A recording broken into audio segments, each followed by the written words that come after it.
I just talked about J.K. Rowling not too long ago because she was misgendering a high-profile trans woman who decided to pursue her for potentially, like, the misgendering could be considered a hate crime over there.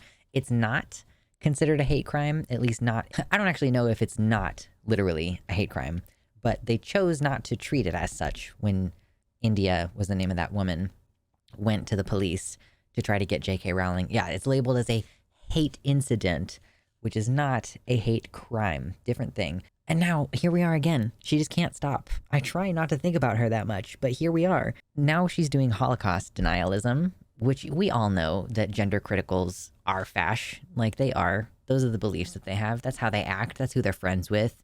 Kelly J. Keane invited practically some fascists to protect her at a rally or whatever. Like, goodness.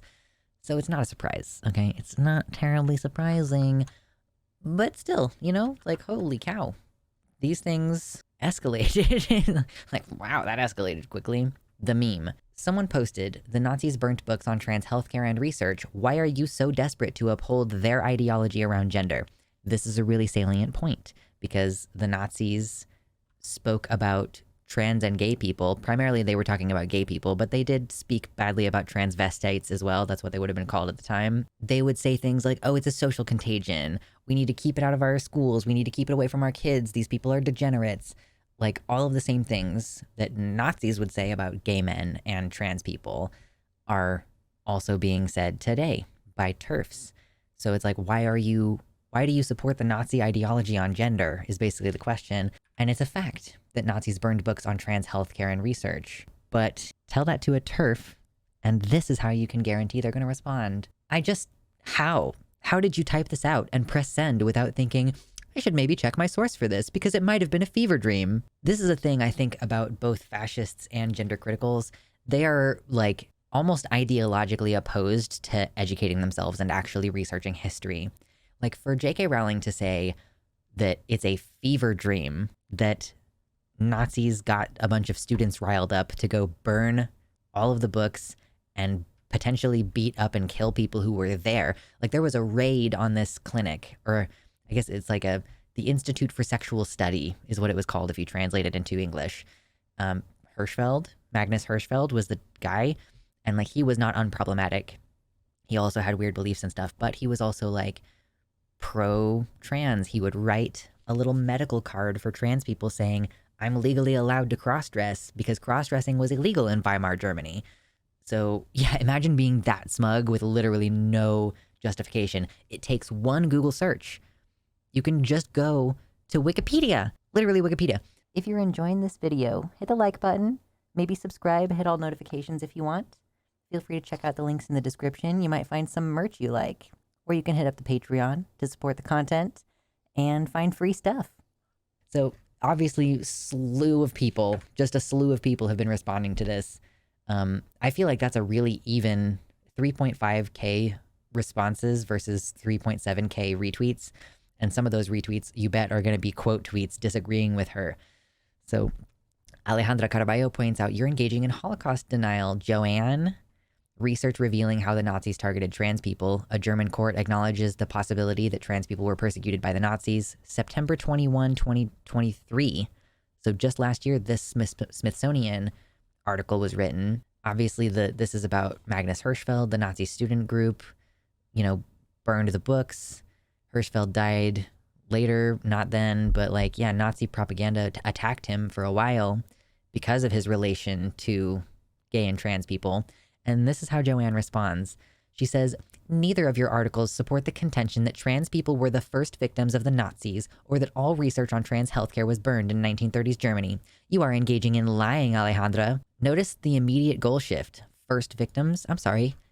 This tweet did not say anything about the first victims, and it also didn't say that it burned all of the books, just that they did burn books and destroy frankly irreplaceable research. And like 600 replies to that. Alejandra replies, I know reading is hard, but where did anyone say they were the first victims or that they burned all books? The facts are that trans people were targeted and the Hirschfeld Sex Institute was sacked by the Nazis and its contents burned on May 6, 1933.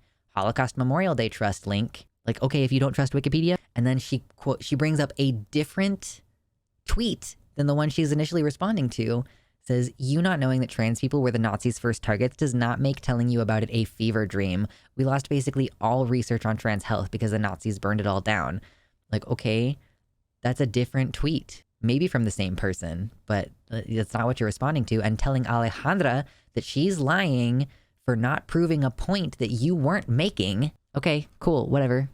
Absolute psychopath behavior. And then Alejandra points out, these are different tweets. Points out that this is carrying the goalposts further away. True, the middle-aged moment to Holocaust revisionism pipeline. We have a response from Sock Done Left, who is, of course, like a very heavy research-oriented streamer. Like, yeah, the looting of the Institute of Sexology. Interesting. And J.K. Rowling responds to the idea of Magnus Hirschfeld by being like, I know all about Hirschfeld. Are you sure you want to make him a poster boy for trans medicine? The man who believed in sterilization of the unfit?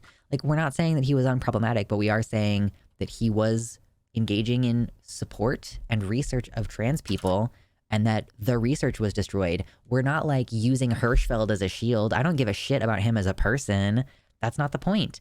The point is that there was a pro-trans clinic, essentially, that would refer people for surgery, that would write people the medical card that says that they're allowed to cross-dress.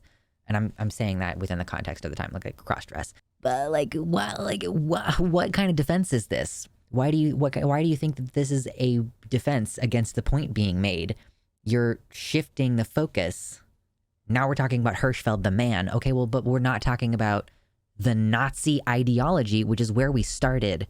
Where we started here was that you share the ideology of the Nazis when it comes to how they treated trans people. And that's the question here. So she is shifting the focus off of herself. This is Darvo. She's shifting the focus off of herself. I didn't do anything. I didn't do anything wrong. And even if I did do anything wrong, it doesn't matter. However, you are doing something wrong. This man believed in sterilization of the unfit. Yeah, U.S. Holocaust Museum has information on LGBTQ plus representation in like the victims of the Holocaust. It is very well documented. Here we have a couple other people responding. Oh, we have George Takei responded. This is in fact true that the trans people were persecuted. Oh, this is a really salient point that Katie Montgomery made her little cartoon about it. Like saying the Nazis didn't target trans people. They only targeted gay men and degenerates. Gender critical. But the gender critical also say, trans doesn't exist. It's just a bunch of gay men and degenerates. Like, yeah, she points out this is one of the ways that gender critical people play word games around history. Because like, yeah. And like also, yeah, if you today are equating trans people as like just a very extreme kind of gay person who is just playing a really elaborate game of dress up in order to get their rocks off, but they're still fundamentally gay degenerates, like, do you think that you in the modern day are inventing something new? Or do you think that maybe the Nazis also didn't bother to draw a distinction between gay people and transvestites? Yeah, so here's a very specific thing. In 2022, the Regional Court of Cologne ruled that denying that trans people were targeted by the Nazis qualifies as a denial of Nazi crimes. Like, it has been determined in a court that it is like Holocaust denial to specifically say that trans people were not targeted. Like, if you claim, okay, well, yeah, the Jewish people were targeted, that's fine. I accept that. That's horrible. Like, oh, wow, gay people were targeted as well. That's horrible. That's bad. Oh, trans people weren't really targeted, though. They only targeted gay people. You're trying to, you're doing stolen valor for homophobia, like trying to take all the oppression points for yourself. Like, no, dude, they did specifically target trans people because they were like cross-dressers. You know, it was illegal to be a cross-dresser. And then you would get this special little card from Magnus Hirschfeld that said that you were allowed to dress that way. What do you think happened to those cards? Like your access to those cards? What do you think that the police continued to honor them after the Sexual Institute was sacked? Like, what do you think happened to those people? I don't understand the logic. It's hatred. She's got the brain rot. Like, she's so stupid because she's just bought into this ideology, and she will deny facts. She will obscure information. She will post a thread like, here's a thread on the persistent claims about trans people and the Nazis from someone last year who was like, trans people were in fact not a target of the Nazis. They weren't. Like, why are you so crazy? She's a real life Death Eater. It's true. And I will say, you know, we're like memeing on it. We're having fun with it a little bit, but it is particularly heinous that she is making these remarks the day after puberty blockers were basically taken completely off of the NHS.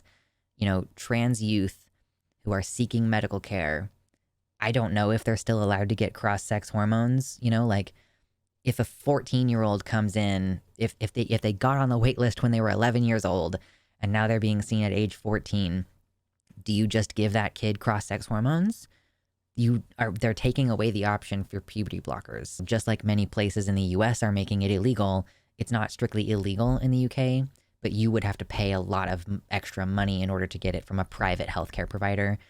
And even then, we've seen articles in the past year discussing that there's a possibility that if you are getting your kid healthcare for trans-related reasons at a private clinic, that may be caused to instigate a wellness check investigation by the government.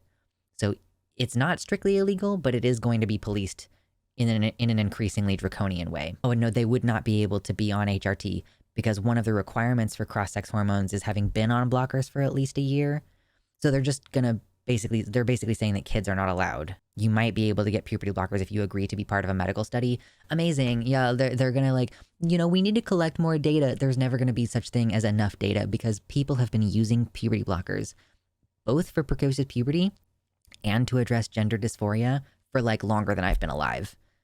There are people in their 50s who got to be on puberty blockers when they were a kid. Still happy, still healthy, still continuing on with their transition. No long-term bone density loss, no long-term brain stunting. Like, puberty just resumes, and it's fine. Yeah, trans people spring into existence as fully formed 18-year-olds. Aren't precocious puberty cases on blockers longer than trans kids? I'm sure it depends on the age. You know, of course, if you're doing precocious puberty at age 9 and then you stay on them until your age 15, you know, that's like 6 years. I mean, I guess 15 is a little bit old. 13 or 14 is when you would start puberty. But for trans kids, you know, if you're a trans kid and you start treatment, if you get put on puberty blockers when your puberty starts, which is like age 12 for a lot of people, you know, you would be in some places not allowed to do HRT.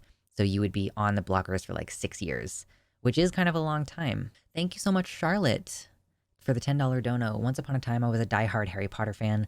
So glad that was the real phase to be grown out of. Right. How many trans adults here who are still trans and not a fan of Harry Potter? Like, which one of those was a bigger phase for you?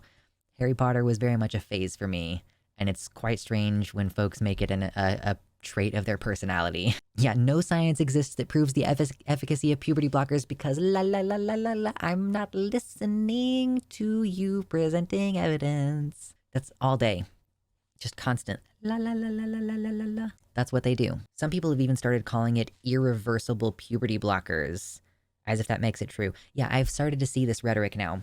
Like, what happens is you stop taking the puberty blockers and then your normal natal puberty resumes if you decide that you don't want to be on the healthcare for a long period of time, right? But what people are claiming is like, oh, well, it's like, okay, the idea is if you take blockers from age 14 to 16, I think they imagine that you're going to have to do all the development of 14 to 20 now in that shorter period of time.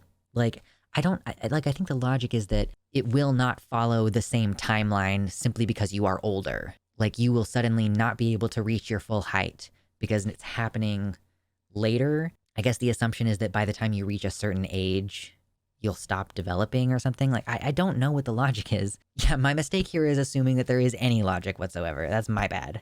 That's me.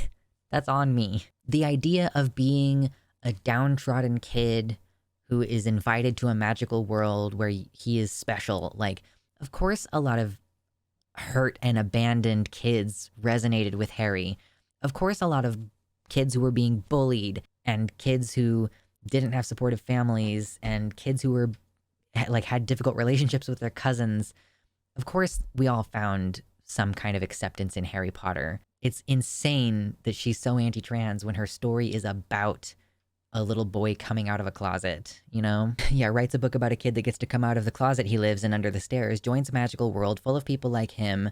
It's so queer-coded. Yeah, and like, they also have a character who can shapeshift into other human forms. They also have a potion that can change your physical sexed body. It's so weird. It's so strange. Like, maybe don't make it seem like you are cool with people changing their bodies if you're actually not. They're cool with people changing their bodies, though. That's the thing.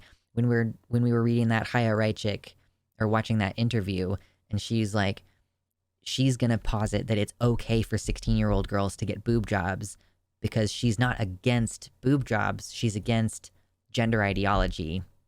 Like, so it's okay for a woman to get a boob job because that's a whole different thing than a trans woman getting a boob job. They're not against changing your body. I mean, J.K. Rowling has had facial feminization surgery. She used to be much uglier than she is now. Not that she's cute now, but she's had work done. She's not against the concept of feminizing surgery. She just hates trans women. Yeah, he comes out of the closet, faces all this adversity, and then becomes a cop. Cringe. She's uglier now, IMO. She is older, you know. You don't keep it forever. She unironically looks like she would be a villain in her own book. She kind of, I guess, does have a bit of a hag thing going on, but she's a hateful bitch, so of course it leaches into your skin after a while. The only consistent part of their ideology is that they are opposed to trans people existing in every form. People really need to stop taking them at their word about concerns. Like, I will acknowledge because it's my job to debunk things, and there are going to be people who aren't hateful who are going to be watching who have never heard the argument that I've made before, right? So I will consistently break down why they're wrong, and I will consistently keep showing, you know, here's what the actual data says. But as far as these people, there's nothing you can do to convince them. You can only use them as an example to teach other people how not to be. Much love to my patrons, especially Tiago Nascimento, Mersh Rolvog, Michelle Frateroli, Amanda B., Wellington Marcus, Michelle Winter, Danielle McDonald, DZXN, Suzanne Maynard, Spooky Heather Sylvia, Jamie Jam, Pasnell Infinity, Nova, Sojo, Elizabeth Bartell, Ella V. Nobody, Kevin Young, Sarah A., Athiet, Celeste, Desi Quiche, Liam Hodgson, and Mr. Atheist.